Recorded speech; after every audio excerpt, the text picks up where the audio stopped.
Segundo livro dos Reis, capítulo 5. Vamos meditar um pouco. Como é o nome do seu pai, pastor Eric? Jairo. Para a casa de Jairo ia Jesus,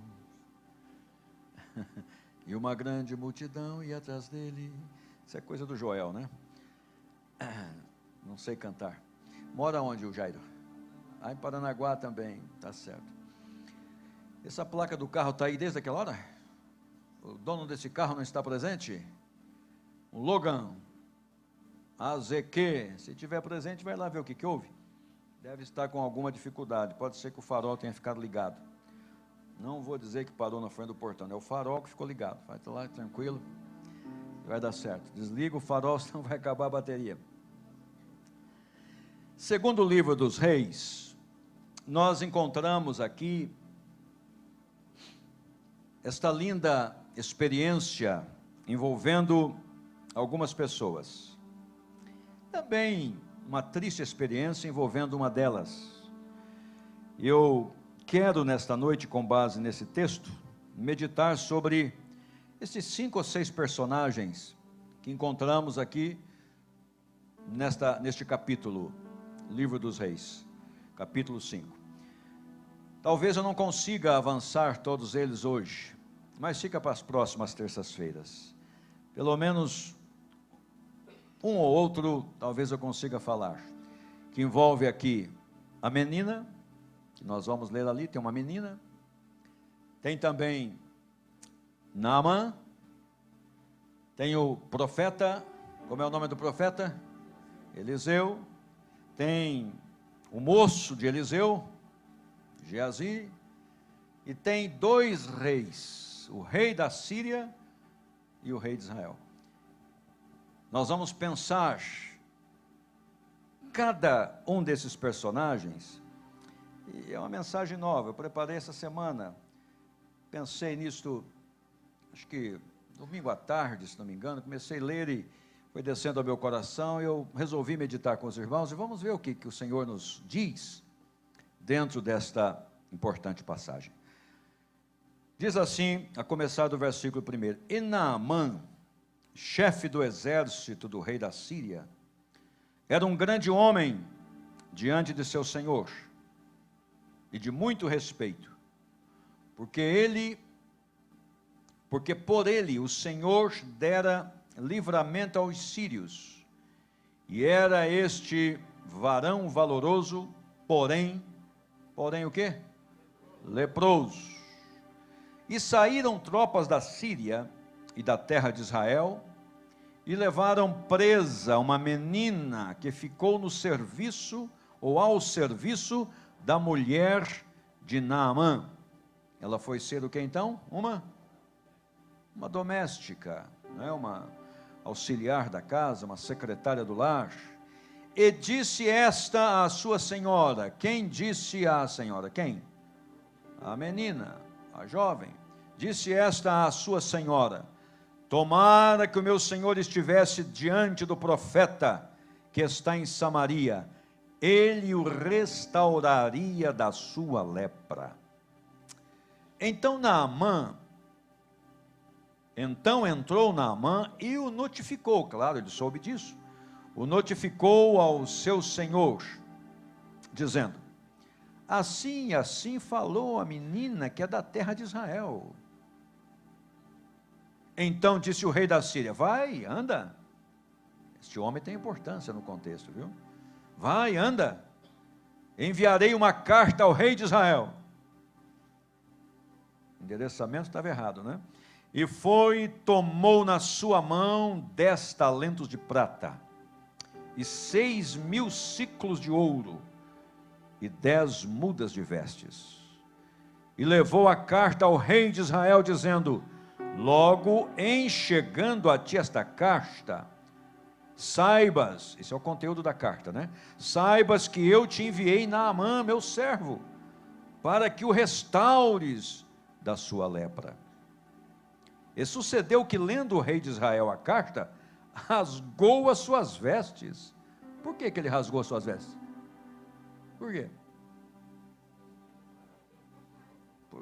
Porque não era com ele, né? Isso, não seria capaz. O endereço estava errado, né?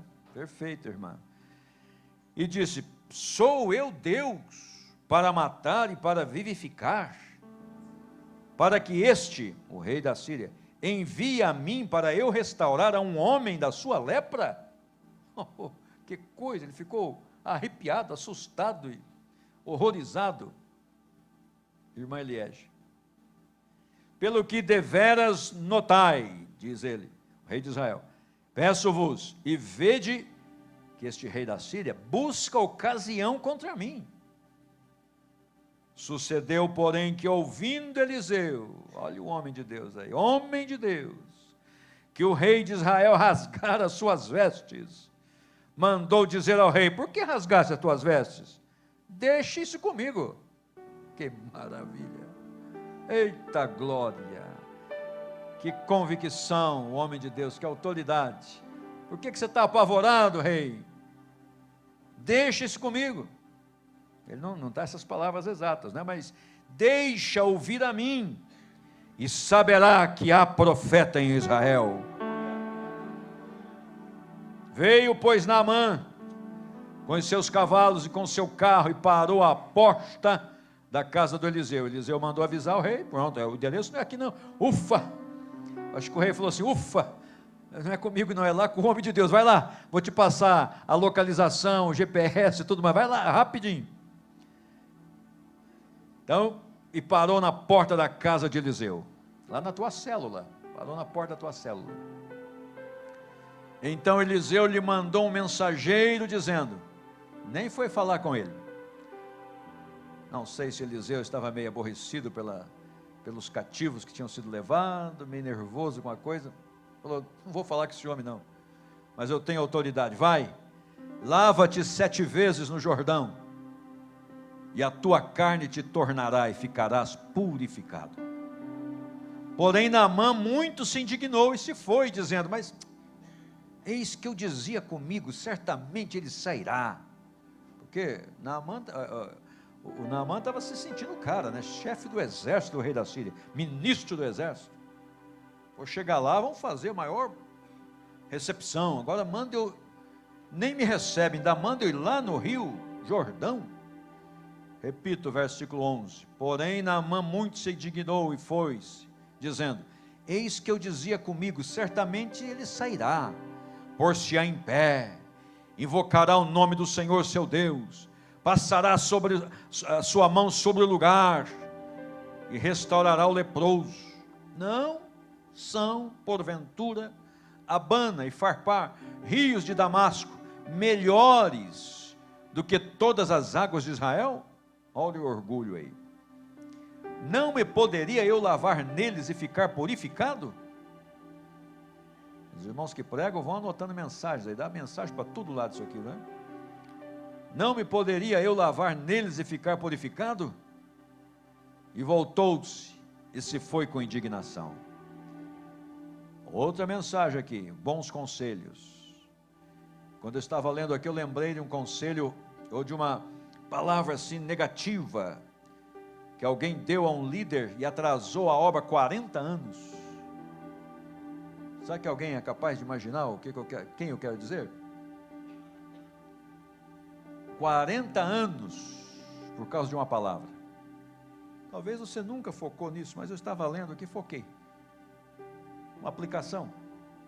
Moisés, quando 40 anos resolve libertar o seu povo, tem uma encrenca lá, mata um, e quando vem para livrar os seus irmãos, diz: você é assassino. Moisés foge, fica 40 anos no deserto. Atrasou a saída de Israel 40 anos. Claro que Deus reverte tudo em bênção, Deus não perde para ninguém, não é? A palavra dele é fiel e verdadeira, diz que dele faz com que todas as coisas contribuam para o bem daqueles que amam. Princípio valoroso, ele faz com que todas as coisas, porque nós lemos normalmente nas nossas versões, traduções, Romanos 8, 28, porque todas as coisas contribuem para o bem daqueles que amam a Deus. Mas o mais explicadinho dos originais diz assim: Deus faz, ele faz com que todas as coisas contribuam para o bem daqueles que amam a Deus e que são chamados pelo seu decreto. Pode o diabo atravessar na frente, fique tranquilo, Deus muda, Deus reverte, Deus altera, Deus vira de ponta cabeça o que for preciso, vira do avesso o que for preciso, para favorecer você que é fiel no reino, na obra. Mantenha-se firme, vai dar certo, vai mudar. Continuamos aqui, nem sei mais onde eu estou. Qual? 13.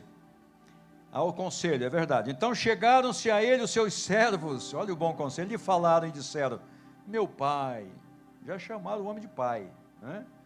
Meu pai, se o profeta te dissera alguma grande coisa, ou algo impossível, né? Porventura não farias, não tentaria fazer se fosse impossível?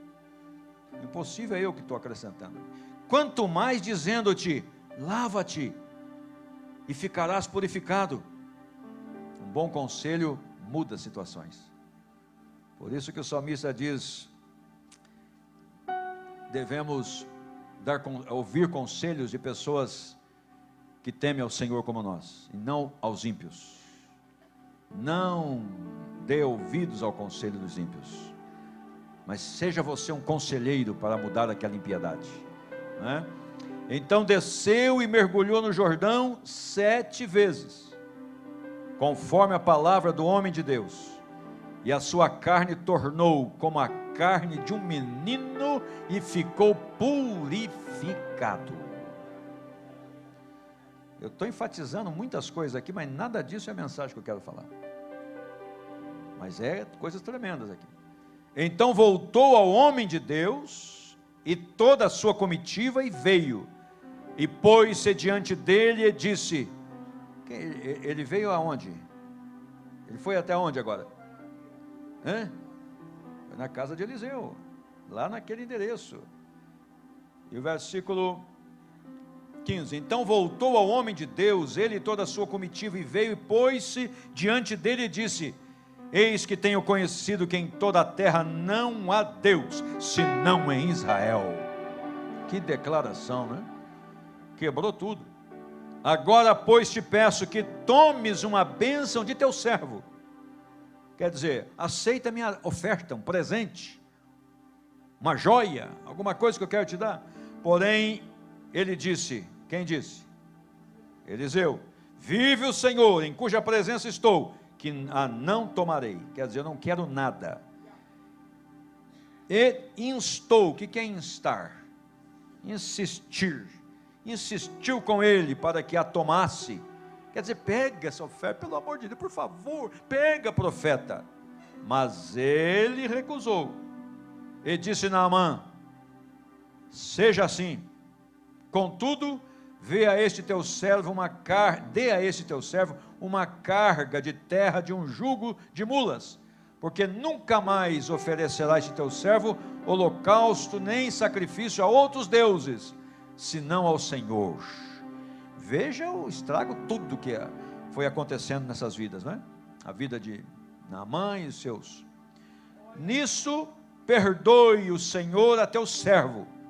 Quando meu senhor entra na casa de Rimom para lhe adorar, e ele se encosta na minha mão, e eu também me tenha que encurvar na casa de Rimom, quando assim se me encurvar na casa de Rimom, nisso perdoe o Senhor a teu servo. Quer dizer, quando o meu chefe lá for para a sua idolatria, eu tenho que ir junto, mas que me perdoe o teu servo. Eu não quero mais ser idólatra. Eliseu disse, vai-te em paz. E foi-se dele a uma pequena distância. Então entra o outro personagem, Geazi, moço de Eliseu, homem de Deus. Quem que era o homem de Deus? Eliseu.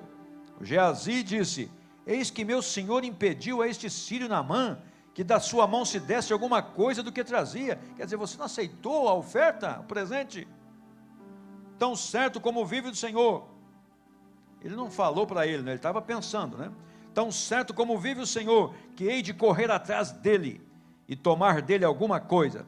Vamos repetir a leitura, que a ênfase que eu dei aqui pode ter modificado o entendimento. Então Geazi, moço de Eliseu, homem de Deus, disse, com ele mesmo, eis que meu senhor impediu a este sírio Naamã, que da sua mão se desse alguma coisa do que trazia. Porém, tão certo como vive o Senhor, veja só, que hei de correr atrás dele e tomar dele alguma coisa. Meu Deus do céu, isso aqui vai ser forte. E foi Geazi em alcance de Naamã. E Naamã, vendo que corria atrás dele, saltou do carro a encontrá-lo e disse: vai tudo bem? E Geazi, disse: tudo vai bem, meu senhor, tudo vai bem. Meu senhor Eliseu me mandou dizer, veja só, o rapaz estava na carne, estava aqui com uma mentira. Isso aqui vai ser forte quando chegarmos lá. Meu senhor me mandou dizer, eis que agora mesmo vieram a mim 2 jovens, dos filhos dos profetas da montanha de Efraim, dá-lhes, pois, 1 talento de prata e 2 mudas de veste. Que tribulação! E disse Naamã: sê servido, toma 2 talentos.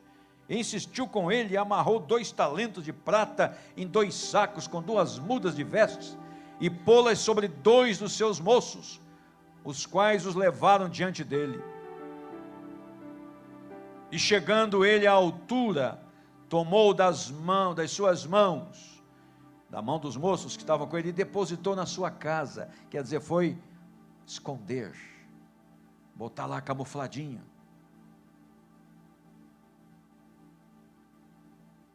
Versículo 24, eu estou, né? E chegando ele à altura, tomou das suas mãos e os depositou na casa, e despediu aqueles homens, e foram-se. Então ele entrou e pôs-se diante de seu senhor. Diante de quem? De Eliseu. E disse Eliseu: de onde vens? Pensa, irmão Zias. Eu penso que Geazi falou: mas para que perguntar isso? Eu estou por aí o tempo todo. Que negócio é esse? De onde vens? Meu Jesus amado. Ele disse: teu servo não foi nem a uma nem a outra parte. Mentiu de novo. Realmente um abismo chama outro abismo. Não foi nem uma parte nem outra. Porém ele lhe disse, quem disse? Eliseu: porventura não foi contigo o meu coração, quando aquele homem voltou de sobre o seu carro a encontrar-te? Quer dizer, estou vendo tudo que está acontecendo. O Espírito do Senhor está me mostrando tudo. Não se brinca com quem tem o Senhor. Não se camufla nada diante de quem tem o Senhor. O Espírito da revelação manifesta, né? E continua dizendo: era isto ocasião para tomares prata? Meu Jesus amado, irmãos. Pensa como vai ficando Geazi, hein, Josemar? Era isto ocasião para tomares prata e para tomares vestes, e olivais, e vinhas, e ovelhas, e bois, e servos, e servas? Portanto, veja só, a lepra de Naamã se pegará a ti, e a tua semente para sempre. Oh meu Deus do céu. Então saiu diante dele leproso, branco como a neve, lepra pura. Quem havia contemplado um leproso ser purificado, dali a pouco está com a mesma lepra do leproso.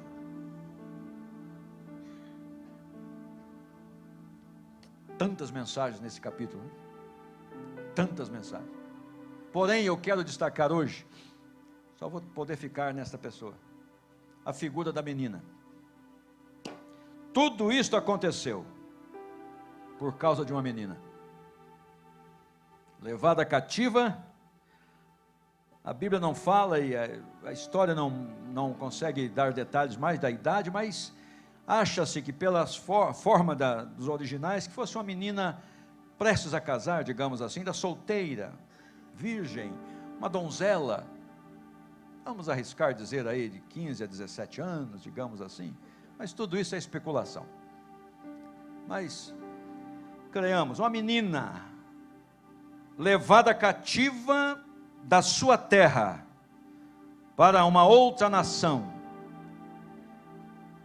separada dos pais, porque segundo a tradição, quando levavam cativos, eles faziam questão de bagunçar o núcleo familiar, o pai para um lado, a mãe para outro, o filho para outro, para quebrar os vínculos. Aquela menina, portanto, estava sozinha na casa de Naamã.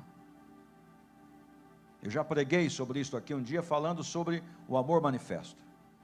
Mas eu quero dar outro enfoque nesta noite. E com você pensar a importância que é filhos que têm pais que os eduquem no caminho do Senhor. Com certeza aqueles pais dessa menina estavam cumprindo o que Salomão diz em Provérbios 22:6, não é? Instrui a criança no caminho que deve andar, e até quando ela for escravizada, não se desviará dele. Não diz exatamente isso o texto, eu estou aqui contextualizando. Não é isso que diz Provérbios 22:6? Abra lá comigo. Instrui a criança no caminho que deve andar, e até quando crescer, não se desviará dele. Ela estava longe dos pais, mas não perdeu o que havia aprendido. Não deixou de lado o que havia sido encalacrado no seu coração. Aleluia. Acharam aí Provérbios 22:6? O que diz aí?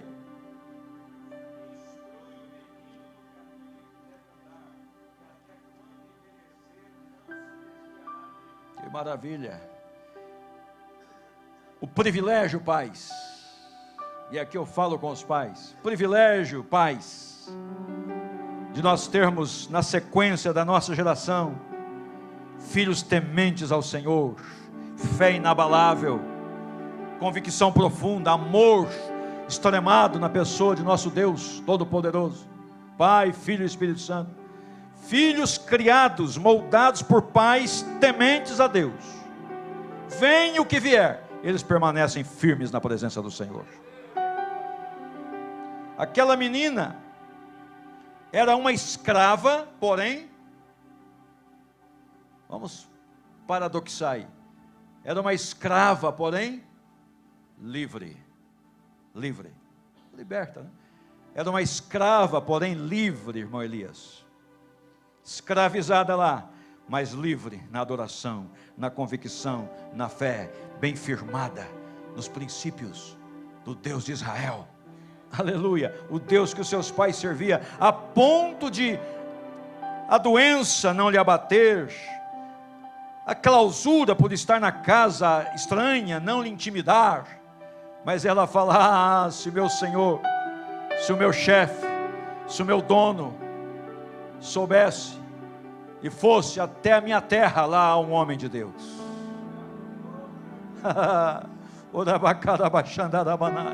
Eu quero dizer a você, pai, se esforce, mãe, a criar os teus pequenos no temor do Senhor, e quando forem chegar nos embates da vida, eles lembrarão, eles terão fé, eles terão convicção, e dirão: eu não abandono a fé da minha mãe, a fé do meu pai, vou continuar servindo ao mesmo Deus. Eu fico preocupado com pais que são membros da igreja, firmes aqui, e os filhos desviados. Me preocupa. Claro que não vamos generalizar, mas eu me preocupo. Alguma coisa falhou. Ou a dureza, exagero, cobrança, ou maus exemplos. Quer ver um mau exemplo que afasta filhos da igreja? Murmuração.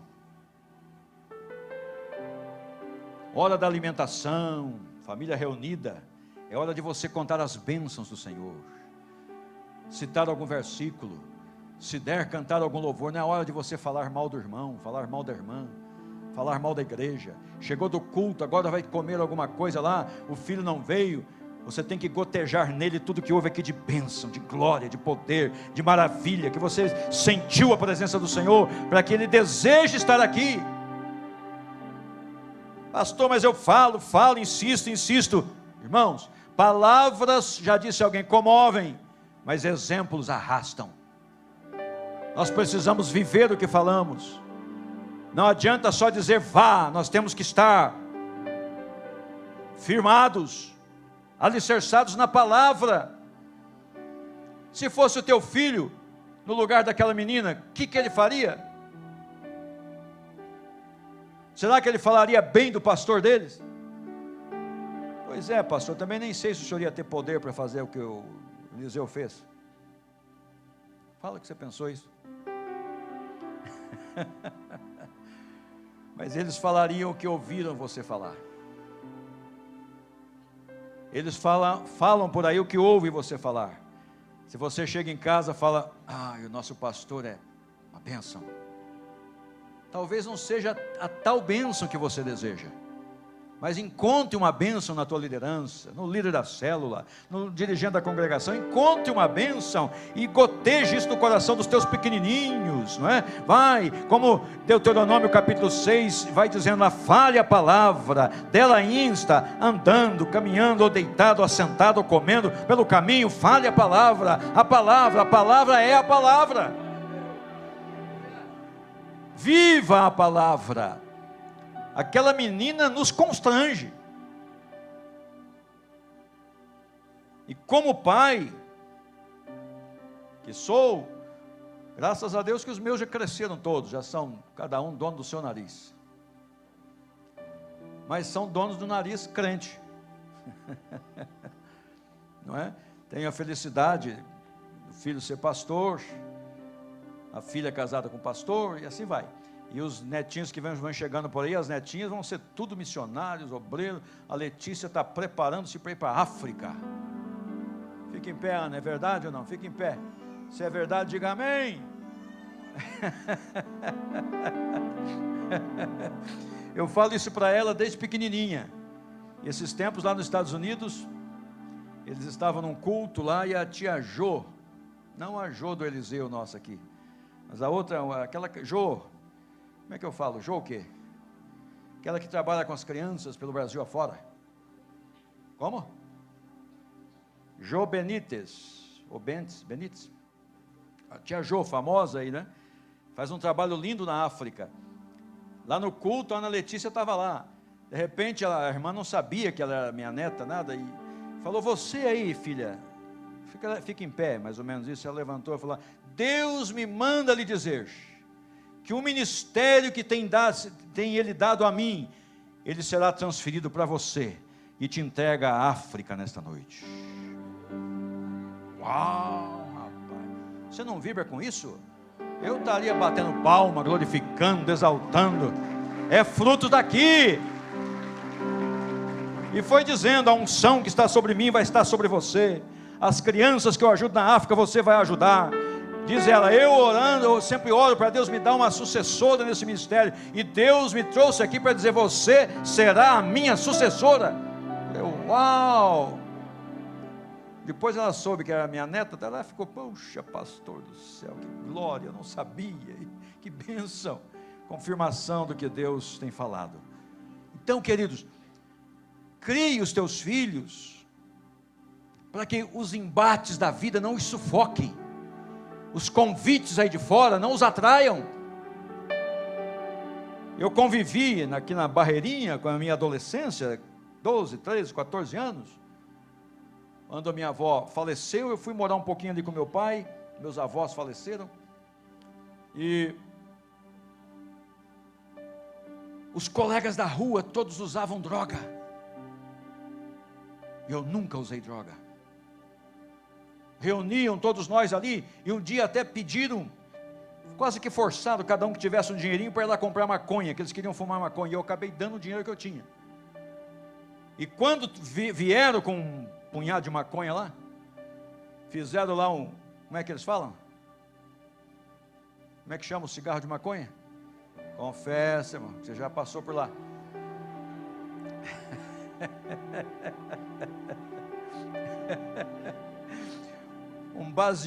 Fizeram um baseado lá, e todos nós vamos fumar agora. Eu falei, eu não vou. Mas você ajudou, eu não quero. Mas fume, eu não quero. Eu lembrava da doutrina da minha avó. Eu não quero. Fumaram, estava pequeno assim, olha, a última tragada, vai. Falei, eu não quero, e vinha minha avó no meu coração, e eu nunca coloquei esse troço na minha boca, nunca.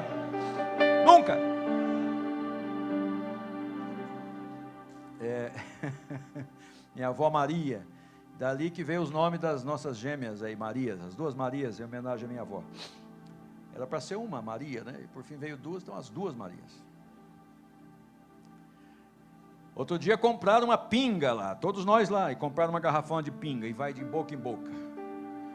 E de noitinha, e meio que queriam forçar o bebê. Eu peguei a garrafa de pinga, fechei a boca e virei com a boca fechada assim. Todos eles ficaram bêbados e disseram, mas você é forte, hein? E eu pensando comigo, eu sou forte na fé, forte nos princípios que me foram ensinados.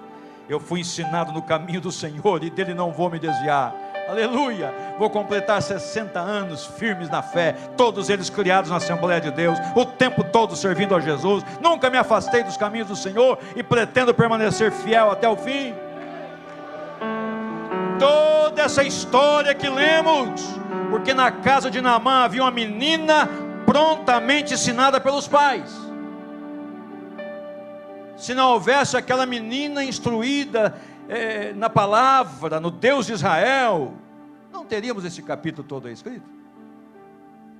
Tudo é decorrência, Paulo, daquela girl, aquela menina. Olha o versículo lá, né? Vamos voltar lá. Os primeiros versículos. Cadê?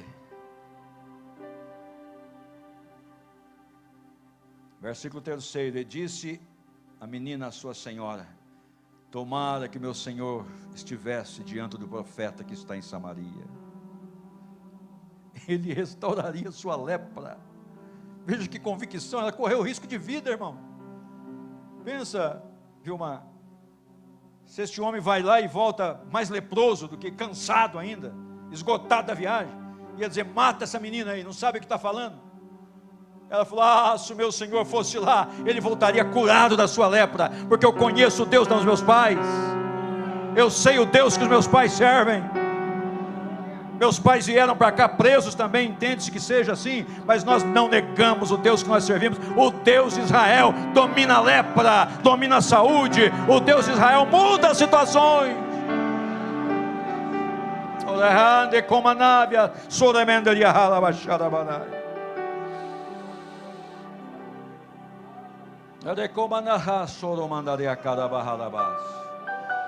A menina era escrava, porém ela livre.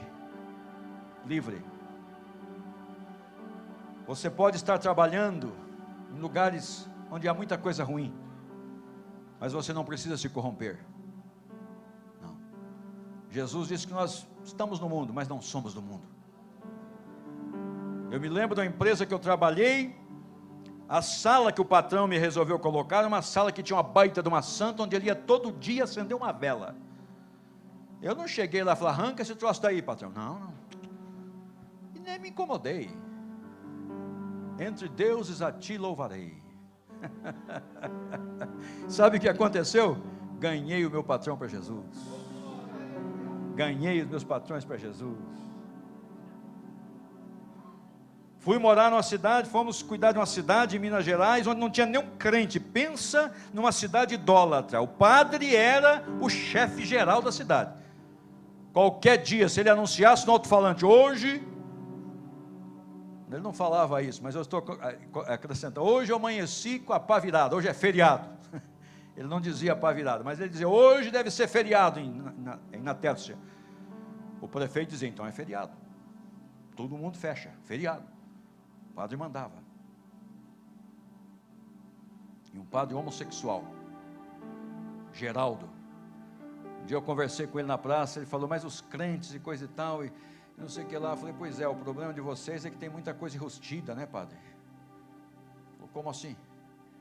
Tem muitas coisas que vocês não podem nem revelar que são, porque há muita imundícia. E fui falando, e até que eu falei o que era, ele ficou vermelho, chorou, mas não se converteu. Mas nesta cidade, onde a idolatria imperava, procissão quase toda semana, para lá e para cá, sabe o que aconteceu? Ganhei a família do prefeito para Jesus. Não é o lugar que nos faz, é nós que fazemos o lugar. Síria não corrompeu a menina mudou a história da Síria. Não é o lugar que nos molda, é nós que moldamos o lugar. Não é as trevas que tem que nos dominar, é a luz que está em nós que tem que dominar as trevas. Não é a carne podre que vai acabar com o sal, não, é o sal que vai salgar a carne podre e fazer uma carne boa.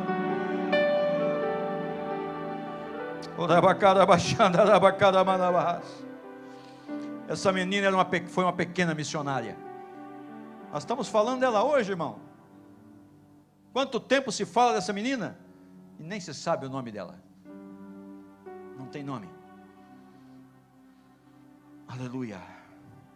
Que Deus nos abençoe com esta palavra. Gostaria eu de falar dos outros personagens, mas não dá, a hora já passou. Mas deixo aqui a palavra de instrução a você, pai. Seja você de fato um exemplo para os seus filhos. Pastor, os meus filhos estão todos fora da igreja. Veja onde você errou. Não aponte o dedo para eles, não. Não fique querendo enxergar erro deles, não. O erro deles é consequência da tua falha. Pastor, mas isso é muito radical. Claro, tem exceções. Mas genericamente assim, ressalvando as exceções, você diga qual é o meu erro. E sabe como começar o conserto? Chegue para o seu filho. Pode estar nas drogas, pode estar na prostituição, na criminalidade, pode estar na secularidade. Não tem nenhuma grave falha assim, mas está afastado, frio. Sabe qual o caminho da mudança? O que eu diria, Esaú? O caminho da mudança. Peça perdão para o seu filho. É? Sério? Diga aqui para nós como é que foi. Como é que é isso? Meu pai um dia pediu perdão para alguns dos meus irmãos, por ele ser tão radical, por ele falar que certas coisas não podia fazer, enquanto outros pastores tinham seus filhos na igreja, e meu pai acabou ficando com alguns filhos fora. Hoje, alguns voltou e alguns ainda estão fora. Ainda vão voltar. Comece, Sérgio. Peça perdão para o seu filho, para a sua filha. Não aponte as falhas. As falhas ela sabe, ele sabe. Apontar as falhas é redundar no conhecimento dele. É provocar a ira. Não é, irmão João Maria? Chegue na casa hoje. Eu falo como profeta de Deus. Vai dar certo.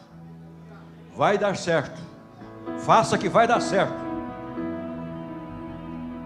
Eu disse uma vez a um dos obreiros aqui: abraça o seu filho, diga que você gosta dele, vai no futebol com ele. Já fez isso alguma vez? Não, nunca fiz, pastor. Mas faça.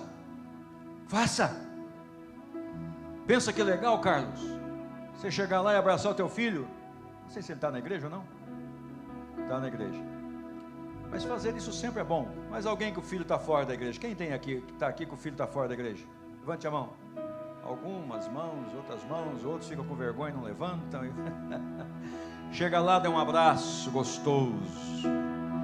Um beijo, pastor, que isso? Dá um beijo. O único homem barbudo que eu beijo é meu filho. Dá um beijo e diga assim: pai te ama, me perdoe. Que isso, pai? É porque o pastor falou lá que você está fora da igreja, a culpa é minha. Assuma a culpa. A culpa é minha, me perdoe. O que eu tenho que fazer para mudar? Eu mudar. Não, pai, é eu que não, é eu. Vai ficar aqui a disputa de quem é o mais falho. Deixa o Espírito Santo trabalhar. Vai dar certo. Eu estou dizendo pelo Espírito do Senhor, vai dar certo. Faça isso que vai dar certo. Ouvi o meu Senhor. Se coloque em pé, por favor. Bater na porta e o meu coração queimou. Ouvi o meu Senhor bater na porta e o meu coração queimou. Aleluia. Eu não vou parar. Fecha no teu filho. Gastarei Vai dar minha vida certo. aos teus pés. Aleluia. Eu não vou parar.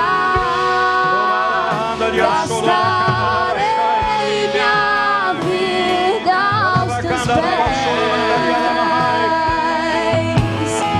Eu tenho fogo cerrado em meu peito, que não me dá descanso. Eu não tenho descanso. Eu tenho fogo cerrado em meu peito, que não me dá descanso. Eu não tenho descanso. Levante a tua mão. Deixa queimar, deixa queimar, deixa queimar, deixa queimar, deixa queimar, deixa queimar. Deixa queimar, deixa queimar, deixa queimar, deixa queimar, deixa queimar, deixa queimar. Traga o seu convidado aqui à frente. Quero orar por ele e a esposa. Vem aqui.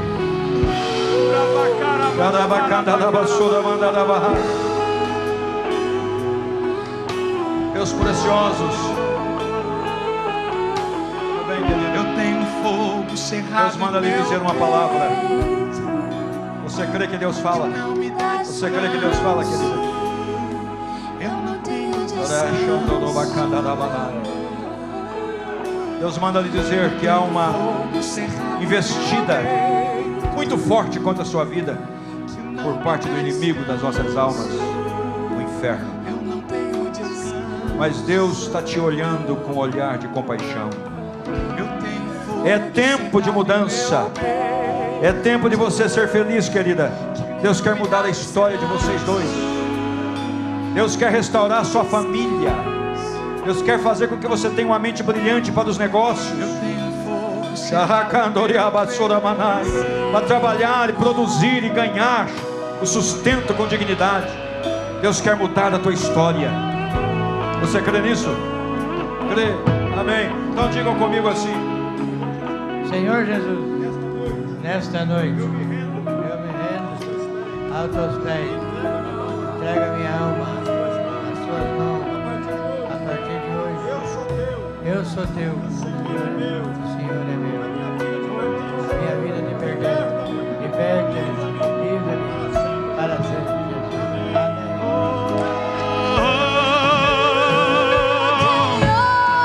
Eu tenho fogo cerrado em meu peito, que não me dá descanso. eu não tenho descanso. Eu tenho fogo cerrado em meu peito, que não me dá